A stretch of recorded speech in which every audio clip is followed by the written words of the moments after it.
Battlescar Galactic. Uh-oh, that door's open.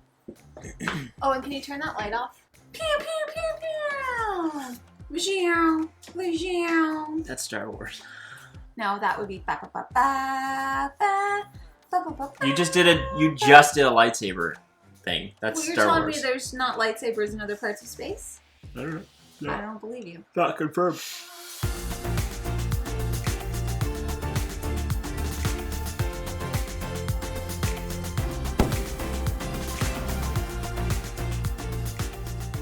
Hello everyone and welcome back to Foster the Meeple, a channel all about Board games. and Galactic trade. exactly politics in space. Is it Muppets? Yeah. We are here again today to do a pumped up Kickstarter preview, and today's game that we are talking about is a big boy. This is Galactic Renaissance from Matagot Games. This is a sponsored preview from Matagot, so thank you to Matagot for sponsoring this preview. Now, before we even get started, it's prototype. Scratches. Scratches on the back, Makey on the back. All components that you see are subject to change. Let's not forget about that, shall we? Galactic Renaissance is the second in the political trilogy from Christian Martinez, who also designed Inish. We have not played Inish. So we cannot compare. If you are these asking games. us, how do they relate? I'm sorry, I don't know, but hopefully we'll be playing that one at some point. Now, Galactic Renaissance is coming to Kickstarter today, March 21st. So if you are interested, definitely go check that out. All of the links and information will be down below. As per usual with our preview videos, we are going to jump right into an overview, and then we're going to come back to have a discussion about Galactic Renaissance. It is a time of hope and renewal. A long time after the fall of the old galactic empire, a few planets rediscover the interstellar portals and meet again. The first to meet have kept a blurred image of the empire and its fall. After much discussions and reflection, they decide to try to assemble the scattered system in a Pacific Federation. They form the new Galactic Senate, in the only known system to hold a three-color portal that they call the Hub. Players are politicians appointed by their planets. Their missions are to discover and federate the ancient imperial planets, some of them having completely forgotten the old empire. The Federation acts peacefully. This is not a conquest, nor a war. If a planet doesn't want to join, they simply don't. No one has the means and the will to wage an interstellar war. The players send their emissaries on the different planets to establish contact and set the premises of cultural exchange. Their goal is also to carry out the Senate policies. It is possible, though, that in doing so they trigger disorder, in which case the players are supposed to get back to equilibrium. There is a last element: the foundations. On the most rediscovered planets, stasis centers have been discovered. These centers, named Foundations by the Federation, contain beings in stasis since the days of the old empire. After being brought back to life, they happen to be voluntary mentors called specialists. They are supposed to help rebuild an interstellar civilization. The player who carries out the better Senate policies will be declared the Senate president and the winner of the game. All seems peaceful, harmonious, and cooperative, but some things never change. And we're back. That was a little bit more about Galactic Renaissance. This box is gigantic. I don't know what the best way to do this is, but maybe should we put it up here? It probably won't fit, eh? It's like it was made to be. It's like a glove. Wait, we need to put our lizard on it though. Galactic Renaissance. Now, there is a lot going on in this game, and yet at the same time, it's not an overly complicated game. No, I feel like it has a good balance for maybe someone that's new to this kind of mechanic. Sure, yeah. Or series, but depth of strategy for someone that wants to get a little bit meatier into the game. Exactly. So essentially, all you're doing in this game is you're going to be playing out cards and doing exactly what the cards say. Everybody's going to start off with a hand of core, not cast members, core crew. So you have a hand of core crew, and each person starts with the same cards. They do. And each person is also going to start off with one specialist crew member, which you are kind of like drafting and picking out at the beginning. Throughout the game, you are going to be, there's a little bit of a deck building element to this. You're going to be adding more specialists to your hand as the game goes on. It's not like a main mechanic. The point is that you can expand your crew. You're not just stuck with your kind of set cards at the very beginning. So basically, you are going to be playing out a card. You are going to be resolving the card fully to the best of your ability. As much as you can do, you must do. Now, some cards also have this little arrow symbol, which means you could play another card. And you could keep going until you don't have any more cards that tell you that you could play more cards. Okay? And you're just otherwise it's one. Yes. Otherwise, it's going to be just do what you can, and then that's it. The next thing that you're going to do is check for disorder, and you're probably like, what does that even mean? So maybe we could talk a little bit about what some of those actions are going to be that you're going to be playing your cards out. When you start, everybody starts with a little bit of a home planet, right? You got your home planet, and throughout the game, you are going to also be visiting other planets. And there's like a hub? Yes. A hub station? Exactly. There's a hub station. And you're like, how do you visit other planets? Great question. There's portals. So you can only visit another planet if you have somebody, one of your emissaries, as an example, on one of the planets that has a matching portal. So there's 3 types of portals. There's red, yellow, and blue. If your planet has a blue and you want to go to another blue planet, A+. Throughout the game, there's going to be different ways that you can also gain allied planets. So each planet that gets put out onto the table, it is sprawling. Anybody can go to any planet so long as they've got portal access, but each planet also comes with a planet token. Depending on the card that you play, you can actually gain that planet token and add it to your home base, and then that will be an allied planet that you can trigger its special ability. Yeah, you're kind of building out an alliance of planets. The portal movement is actually really cool because the hub, as I mentioned, is like a central port. The hub always exists, so you might have to just go to the hub first because the hub has all portal types. And so when you're starting off, you're going to start off with a bunch of emissaries, which are kind of these little meeples. You're also going to have institutes that you're going to be able to place out. And now part of this game is going to be a bit of area control. And that's going to come into play when we go to the disorder phase. But basically, you're going to be putting out your emissaries. You could possibly be playing cards to put out institutes, which hold spaces on each of the planets. Each planet only has so many spaces that it can fill up before disorder is triggered. However, there can be any number of pieces on a planet, but it's going to trigger disorder. And the more pieces on the board, the longer that disorder action is going to take, because ultimately you're going to continue triggering disorder until the maximum slots of planet emissaries or institutes are filled without any excess. So kind of moving forward into that disorder, which is the next phase of the game after playing your cards, you're going to be looking at each planet to see whether or not it's gone over the maximum limit for those available spaces.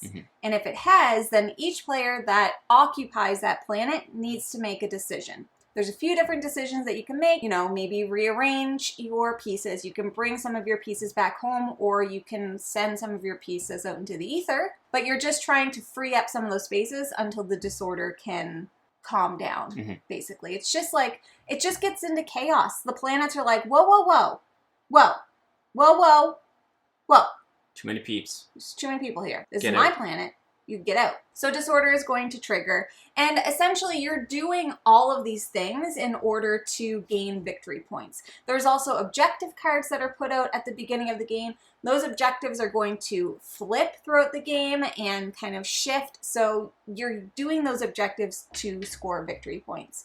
You are doing everything to score victory points. And you're like, okay, well, fine. How does the game even end? Great question. So ultimately, it is a race to 30 points.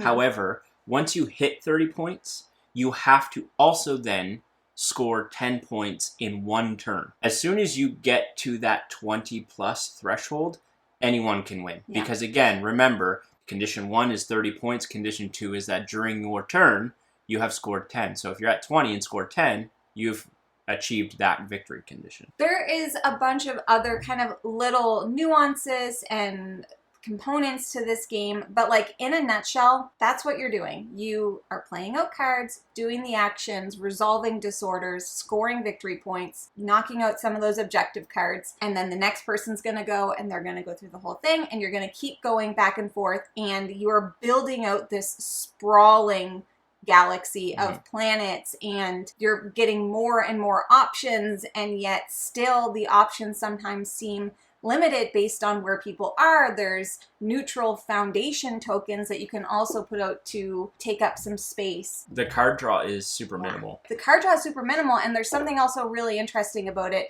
You play out your cards, and you have to lay them in the exact order that you played them, because they need to go to the bottom of the deck in the exact order that you play them, because the card order never changes in this game unless you get a specific card that tells you you're allowed to shuffle. There is a wild range of variety in this game, because like there are so many planets. There's like a ton of planets that you can go through. You're going to have a planet, and then at random you're also going to grab a stability board, which shows how many spaces need to be filled before disorders triggered, and those are all shuffled up at the beginning of the game. So every game, it's going to be kind of a different mix and match of the planets. Some of the planets have asymmetrical powers on them, so like there might be restrictions to going there, or you might need to like spend 2 emissaries instead of 1. So there's a huge variety within the planets. There's also a large specialist deck that you're kind of going through and adding.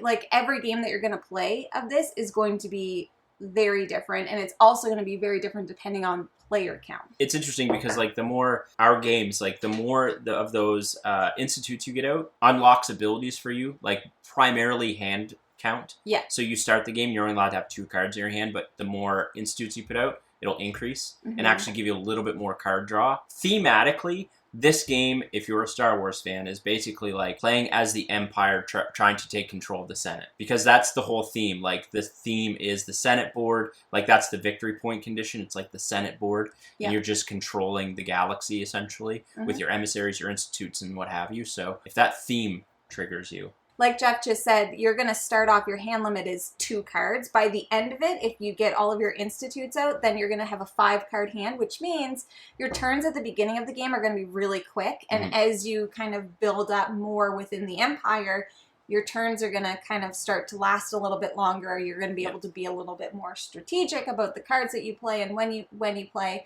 And like we said before, some of the cards have multiple options. So now, you know, you've got an option, oh, do I want to do this or do I want to do this? Some of the cards that you're going to have also have disorder abilities. So when a disorder is happening, you could play that card in order to trigger something to help you out. So yeah, just a ton of variety. We have only played this at 2 players. I would say that it would be even larger and there would be more area majority with more players. Yeah, I do think this game, I mean, we're primarily 2-player. We very, very much enjoyed playing it at 2-player. Yes. But this type of game is going to really shine at like 4. Yeah, I think 4 would be the ideal player count for this. The playtime is between 45 and 90 minutes. I would say 45 is pretty accurate for what we had at a 2-player game. With it teach and stuff. Yeah. So. And so for a game that is sprawling, like to be able to get that done in 45 minutes. There's a little bit of a hurdle at the very beginning just to know what all the iconography and stuff is, like on the planets, but like this game is not complicated to learn. Yeah, it all comes in the strategy. Yeah. I do want to mention it also says 14 plus on the box, so if anybody is wondering about age for this game, that's the game. So if you are into space games, if you're into games about politics, games with lots of variety. Now, there's no negotiation, though. It's not inherently like a mechanic of the game, but I think that with more than 2 players, I do think that you could cut some deals. It's a pretty meaty game in a relatively short amount of time. And yeah, like not a ton of rules overhead. Play cards, do what it says on the cards, check for disorder, rinse, repeat. Who would this not be for? There's almost like no luck in this game. So if you like games of luck, then this might not be for you. If you like really fast-paced games, I would say this is probably not for you because, like I said, this game, you need to take time to think build your strategy. The turns are going to extend as you kind of go. You can plan out your turn to a certain extent, but it's really often going to depend on what other people are doing based on what you do. Yeah, so, and I mean, again, like, you have to be okay understanding that someone's turn might take them a little bit longer to get through because they might have just, like, a crazy combo of cards. So, like, if you're looking for something, like Jamie mentioned, like, snappy, like, turn taken, move on to the next, might not be for you. Yeah, and if you don't like space. Yeah, if space theme doesn't do it for you. I will say as well, this game takes up a lot of table space. There is no set area for you to put the planets, so you can put them wherever there's available space. The more planets that do populate onto the board, like, it took up our entire dining room table. Yeah, and that would be... At a 2-player game. That would be even worse at, like, a 4 or 5 player game, for sure. So you need some space. Yeah, definitely. Anyways, that is a little bit about Galactic Renaissance. Like I said at the beginning, if you are interested, this is currently on Kickstarter, so definitely go and check it out if it sounds like something that you might be interested in. Yeah, and thank you again to Matagot for giving us the opportunity to show you this. That is all that we have for today. Now, if you're interested in buying board games, not this one. Yeah. We literally just said you got to go to Kickstarter in order to do the stuff. But other games, you should first start by checking your friendly local gaming store. And for us, that is... The Boardroom Game Cafe. Heck yeah, it is. If you like snacks, because who doesn't? Snacks from space. Maybe we'll see that in an upcoming box. Space We're snacks. talking about Munch Pack. Spax. Space snacks. Spax. That is all that we have for you today. Thank you so much for watching. If you like what you see, Please subscribe. we hope to see you again soon. And now we say goodbye. Goodbye! There it is. And may the Force be with you. Star Wars. And also with you.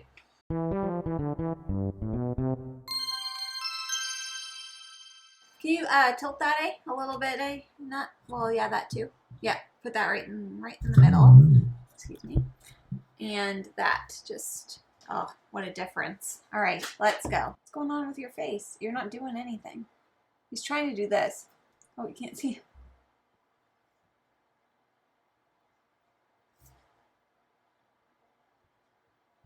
It's like I don't have a muscle there. I can only make one side of my face move different. Like I could do this. Oh, I could do it on both sides. Like I could do this. But I can't do it on the other side. Did you just toot? No. Yes, you did. I saw you lift your cheek. And I heard someone go, Must have been the chair. Must have been the chair. I